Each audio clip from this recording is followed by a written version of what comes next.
कहने में तो आसान लगता है कि अगर एक बार हार गए तो दोबारा उठो और फिर से दौड़ लगाओ, दोबारा हार गए तो तीसरी बार फिर खड़े हो और ऐसे अनंत बार कोशिश करते रहो जब तक तुम कामयाब नहीं हो जाते।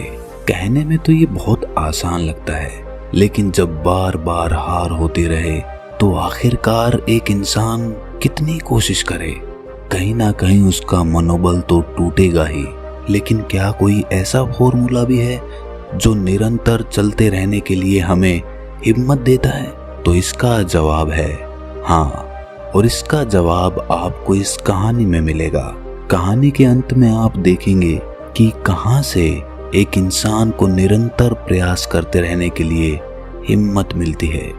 जिस तरह मैं भगवान बुद्ध की कहानियों से आप सबको मोटिवेट करता हूँ, वैसे ही आपका सिर्फ एक सब्सक्राइब करना मुझे मोटिवेट करता है। लेने और देने का ये सिलसिला चलता रहे, इसलिए इस चैनल को अभी सब्सक्राइब जरूर कर ले। तो चलिए कहानी शुरू करते हैं। भगवान बुद्ध के हजारों शिष्य थे।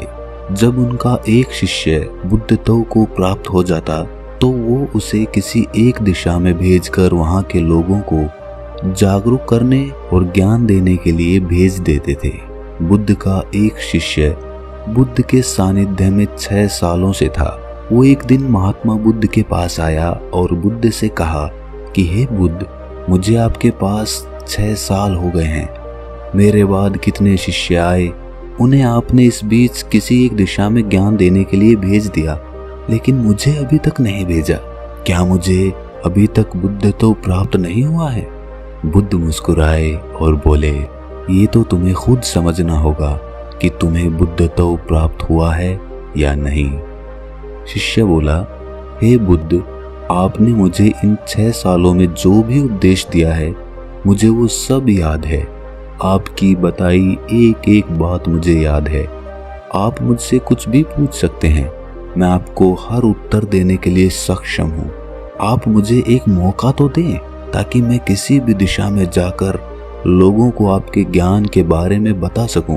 बुद्ध ने कहा, ज्ञान की बातों को याद रखने से कुछ नहीं होता जब तक आप उसे अपने आचरण में ना लेकर आओ। जब तक आप किसी चीज को अपने आचरण में नहीं लाएंगे, तब तक आप दूसरों को नहीं कह सकते कि वो उसे अपने आचरण में लेकर आए। शिष्य ने कहा, जो भी हो, कृपा कर मुझे एक मौका तो दें। आप मुझ पर भरोसा रखें, मैं सभी को अपने ज्ञान से प्रभावित कर सकता हूँ। मैं लोगों को ऐसी बातें बता सकता हूँ जिससे उनके जीवन में शांति आएगी और वो शांतिपूर्वक अपना जीवन जी सकेंगे। बुद्ध ने कहा, अभी तुम तैयार नहीं हुए हो। जब तुम तैयार हो जाओगे, मैं तुम्हें खुद सही मार्ग पर जाने के लिए कहूँगा। शिष्य ने कहा, क्यों बुद्ध, आपने मुझे इन 6 सालों में इतना भी ज्ञान नहीं दिया जिससे मैं लोगों को प्रभावित कर सकूं? आखिरकार बुद्ध ने हार कर कहा, ठीक है, तुम पूर्व दिशा की तरफ चले जाओ। वहां तुम्हें एक गांव मिलेगा, उससे तुम भिक्षा मांग कर लाओ और वहां के लोगों को अपने ज्ञान के बारे में बताओ। कल सुबह तुम वहां अकेले जाना और शाम को आकर मुझे बताना कि तुमने कैसे वहां के लोगों की मदद की। वो शिष्य ये सुनकर बहुत खुश हो गया और बुद्ध का आशीर्वाद लेकर वहां के लिए चल दिया। वो रात भर ज्ञान समेटता रहा। वो मन ही मन सोच रहा था कि मैं कल वहां पर ऐसी ज्ञान की छाप छोड़ूंगा कि वहां के लोगों के साथ बुद्ध भी मुझसे प्रभावित हो जाएंगे। सुबह उठकर वो बुद्ध को प्रणाम करने गया। उन्हें प्रणाम कर वो पूर्व दिशा की तरफ निकल गया। शाम को जब वो वापस आया तो बुद्ध ने देखा कि उस शिष्य के माथे पर चोट लगी है और खून बह रहा है। बुद्ध ने उसे पट्टी की और पूछा कि तुम्हें ये चोट कैसे लगी? शिष्य ने कहा कि बुद्ध, वहाँ के लोग बेहद ही दुष्ट हैं, उन्हें जरा भी बुद्धि नहीं है। मैं उस गांव में भिक्षा लेने के लिए गया पर किसी ने मुझे भिक्षा नहीं दी, सब मुझे गालियां दे रहे थे। एक व्यक्ति ने मुझे भिक्षा तो दी, लेकिन नीचे फेंक कर और कहा, इसे उठा लो। मैंने उन्हें काफी समझाया, लेकिन वो मेरी बात सुनने को तैयार ही नहीं थे। उल्टा उन्होंने मेरे साथ हाथापाई कर दी, जिससे मुझे ये चोट लग गई।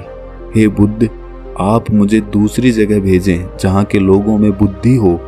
बुद्ध शिष्य की बात सुनकर मुस्कुराए और बोले कि अगर तुम्हें दूसरे गांव में भी ऐसे लोग मिल गए तब तुम क्या करोगे? शिष्य ने कहा, हे बुद्ध, ऐसे लोगों को कोई ज्ञान नहीं दे सकता। वो लोग अज्ञानी हैं, उन्हें कौन समझाएगा? बुद्ध ने कहा, वो लोग अज्ञानी नहीं बल्कि ज्ञानी ही हैं। उनके पास बहुत बुद्धि है और उनके पास खुद का अपना ज्ञान है। अगर तुम किसी दूसरे के ज्ञान को चोट पहुंचाओगे तो वो कुछ तो कहेंगे ही। तुम्हें ऐसे लोग हर जगह मिलेंगे, तब तुम अपना ज्ञान उन्हें कैसे दोगे? बुद्ध ने शिष्य को कहा कि आज तुम आराम करो, कल शाम को मेरे पास आना। शिष्य बुद्ध को प्रणाम करके चला गया। अगली शाम जब वो वापस बुद्ध के पास आया तब वहाँ एक और बुद्ध के शिष्य मौजूद थे। उनके हाथ में चोट लगी हुई थी। बुद्ध ने उस शिष्य के हाथ पर चोट देखकर उस पर पट्टी की और उस शिष्य से पूछा कि तुम्हें ये चोट कैसे लगी? शिष्य ने कहा, बुद्ध, आपने पूर्व के गांव में मुझे जाने के लिए कहा था, वहीं पर मुझे ये चोट लगी। बुद्ध ने कहा, वहां तुम्हारे साथ क्या हुआ था? शिष्य ने कहा, हे बुद्ध, वहां पर मैंने सबसे भिक्षा मांगी लेकिन किसी ने मुझे भिक्षा नहीं दी। एक व्यक्ति ने मुझे भिक्षा दी लेकिन उसने भी जमीन पर फेंक कर कहा कि इसे उठा लो। मैंने चुपचाप उसे अपने पात्र में रख लिया और उसे कल्याण का आशीर्वाद दिया। तब उस आदमी ने मुझसे कहा कि आप बड़े ही अजीब आदमी हैं। मैं आपका अपमान कर रहा हूँ और आप मुझे आशीर्वाद दे रहे हैं। मैंने उनसे कहा कि आप दानी हैं, आपने मुझे दान दिया है, इसीलिए मैं आपको आशीर्वाद दे रहा हूँ। फिर मैं वहाँ से आगे गया तो कुछ लोगों ने मुझे वहाँ से जाने के लिए कहा। उन्होंने मुझे अपशब्द कहे और मुझ पर पत्थर फेंके, जिससे मुझे चोट लग गई। जब मैं वापस आ रहा था तब मैंने एक माँ को रोते हुए देखा। वो अपने बीमार बच्चे को लेकर चिंतित थी। मैं तुरंत जंगल से उसके लिए कुछ जड़ी बूटी ले आया, लेकिन वहाँ के लोग मुझे उसे जड़ी बूटी नहीं देने दे रहे थे। फिर मैंने उनसे विनती की कि वो मुझे उस बच्चे का इलाज करने दे। उसके बाद वो जैसा कहेंगे मैं ठीक वैसा ही करूँगा। फिर जिस व्यक्ति ने मुझे भिक्षा दी थी उसने गांव वालों को समझाया। तब उन्होंने मुझे उस बच्चे को जड़ी बूटी लगाने दी। उसके बाद वो बच्चा ठीक हो गया। फिर गांव वालों ने मुझसे उनके किए गए अभद्र व्यवहार के लिए क्षमा मांगी और मुझे धन्यवाद दिया। फिर मैं वहां से वापस आ गया। हे बुद्ध, मेरी आपसे एक विनती है। उस गांव के लोग बहुत भोले और सीधे साधे हैं। क्या मैं रोज उसी गांव में जाकर भिक्षा मांग सकता हूँ? ये सभी बात वो पहला शिष्य भी सुन रहा था। उसने ये सुनते ही बुद्ध के चरणों में गिरकर कहा, हे बुद्ध, मैं समझ गया हूँ कि अभी मैं उस लायक नहीं हुआ हूँ कि दूसरों को ज्ञान दे सकूं। बुद्ध ने कहा, हमें बाहर वैसे ही लोग दिखाई देते हैं जैसे हम भीतर से होते हैं। जब तक हम स्वयं को नहीं बदलते तब तक हम किसी को नहीं बदल सकते। खुद में परिवर्तन बेहद जरूरी है।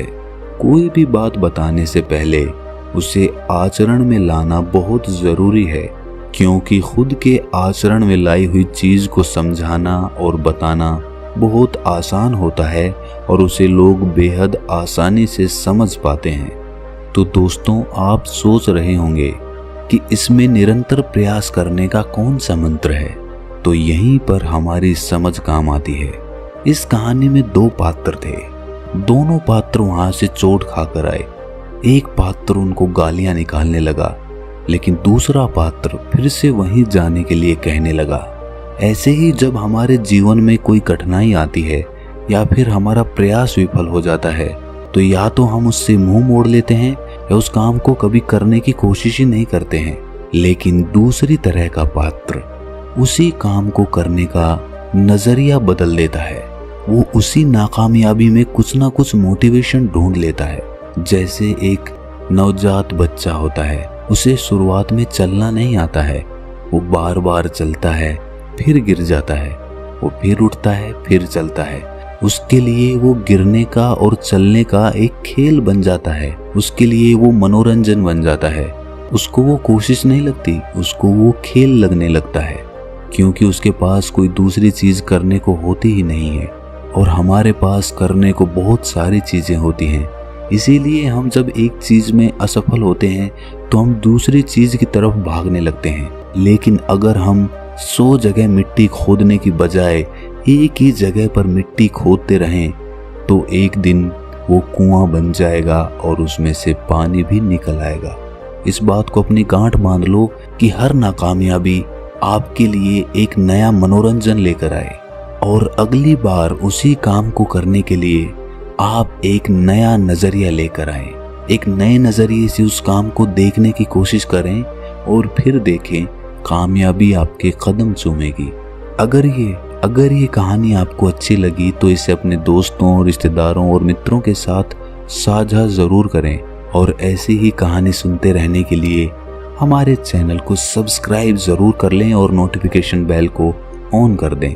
तो मिलते हैं अगली किसी कहानी में, तब तक के लिए अपना ख्याल रखें।